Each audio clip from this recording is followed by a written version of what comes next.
So today we're taking a look at 5 particular miracles that Isa alayhi salam, he put them all together when he said, when Allah Ta'ala says, بعد أعوذ بالله من الشيطان الرجيم ورسولا إلى بني إسرائيل أني قد جئتكم بآية, and making him a messenger, speaking about Isa alayhi salam, that he is indeed a messenger to the children of Israel, who he says, indeed I have come to you with a sign.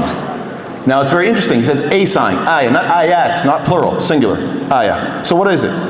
أني أخلق لكم من الطين كهيئة الطير فأنفخ فيه فيكون طيرا بإذن الله وأبرئ الأكمة والأبرص وأحيي الموتى بإذن الله وأنبئكم بما تأكلون وما تدخرون في بيوتكم إن في ذلك لآية لكم إن كنتم مؤمنين. So what does he make mention of? That I'm going to form with clay the form of a bird, and then I'm going to blow life into it. And I will heal, that's by the permission of Allah. And I will cure the blind and the leper and give life to the dead by the permission of Allah. And I inform you of what you can eat and what you store in your houses. Indeed, this is a sign. You just mentioned 5. No, this is a sign if you are truly believers. So in order to understand why he's using the singular twice, at the beginning as an intro and then as a conclusion, he says just one sign. What is the idea here? To understand this, we have to understand Bani Israel, the Israelites. The Israelites treated religion very transactionally, materialistically. They would go through the motions of what Allah commanded, and the idea was, we'll do these actions and then God will give us good things in this life. That's it. There was no real heart in it, and there was no concept of the akhirah. In fact, subhanAllah, you can go through the entire Old Testament, you'd be hard pressed to find any mention of the concept of the afterlife.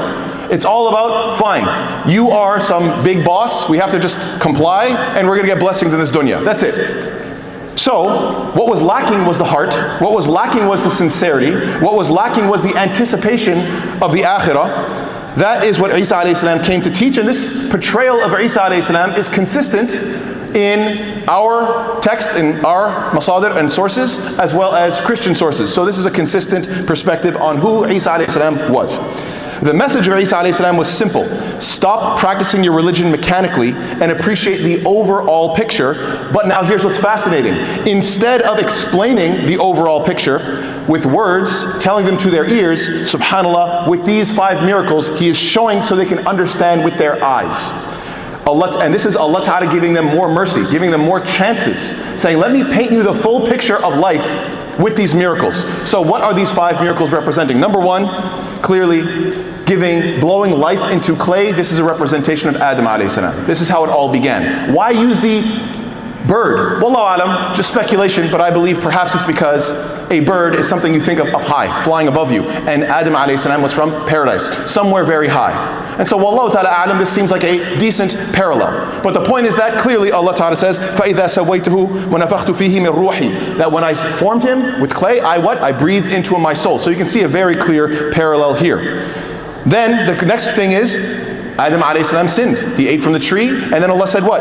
قُلْ نَهْبِطُوا مِنْهَا جَمِيعًا فَإِمَّا يَأْتِيَنَّكُمْ مِنِّي هُدًى فَمَنْ تَبِعَ هُدَايَ فَلَا خَوْفٌ عَلَيْهِمْ وَلَا هُمْ يَحْزَنُونَ. That Allah said that all of you get down, and once you go down, I will be sending guidance. Whoever follows the guidance, then there's going to be no fear on them, and nor will they grieve. So, stage 1 was what? Creation of Adam. Stage 2 was, I clear the blind. I'm able to heal the blind.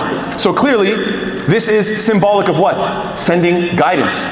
If I can physically fix your eyes, then obviously I can also spiritually fix your perception. So you see the clear parallel between those two. But does that mean you're always going to act in accordance to guidance? No, possibly not. You're going to make mistakes, you're going to sin. If I sin, does that mean game over? No, you still have a chance. You can still repent. And so therefore, we know that a sin is a say'ah. And saw'ah is like a dead corpse, like a body. And so subhanAllah, we know that every time you sin, it puts a black spot on your heart, and we know that the leper is somebody who has spots all over their body. It's rotting. So subhanAllah, from a physical perspective, you see this spiritual reality is being represented. That yes, you may sin, even with guidance. But if you make repentance, Allah Ta'ala can clean the spots from your heart. And in that same way, I'm showing you, don't believe me, I'm showing you. See this leper? He's sick, his body is rotting, and I can fix it. So subhanAllah, I'm not just telling you that Allah is the creator, He made you, then you made a mistake, you came down, I sent you guidance, so you can see, I'm showing you. And then in addition to that, you sin, I'm fixing you. So He's showing them the evidence. Then what's after that? Then He brings somebody dead back to life. Clearly resurrection.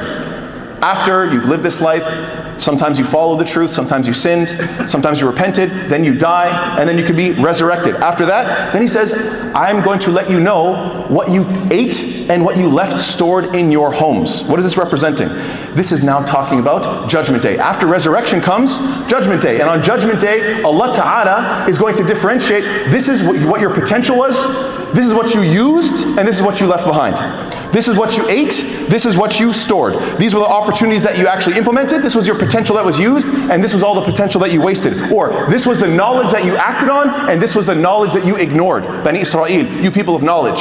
This is what you knew, some of it you did, some of it you didn't. And all of that will be sorted out on Judgment Day. And so the message, subhanAllah, is so beautiful and so powerful and so clear. Allah Ta'ala miraculously made our father Adam alayhi salam and all of us with this miracle, and I'm showing you an example of this. And Allah Ta'ala is sending guidance after that periodically, and I'm showing you, opening the eyes. And I am showing you that you can be forgiven. This rotting corpse, this ugly, defected body, that's how you treat your heart when you sin, and it can be fixed. You can be forgiven. And Allah Ta'ala is going to resurrect us, and then Allah Ta'ala is going to judge us. So, beginning of life, guidance, sin, death, resurrection, Judgment Day, all of it is laid out in one, and that's why He says, this is an ayah, not ayat, even though there are clearly multiple miracles. He's saying, this is one package deal, because you guys have deleted your concept of the afterlife. All you think about is obedience here and get reward here. You're not thinking about the big picture, you're not thinking about sincerity, you're mechanically going through the motions. So, if anybody has anything more to add to that, I would love to hear from you, inshallah ta'ala. Perhaps you can benefit me and all of us. And if anybody has any more questions, like for example, since Shaitan is locked up and he can't whisper to us, are we supposed to be whispering to him? Questions like that, very great questions. Ask Shaykh Khiyam, inshallah, I'm sure he can help you out with that. As for me, tomorrow, inshallah, we're going to talk about Isa alayhi salam and why the virgin birth and why speaking in the cradle. Why the virgin birth? Why did he not have a father? And why was it the case that he spoke as a baby? Barakallahu feekum. Wassalamu alaikum wa rahmatullahi ta'ala wa barakatuh.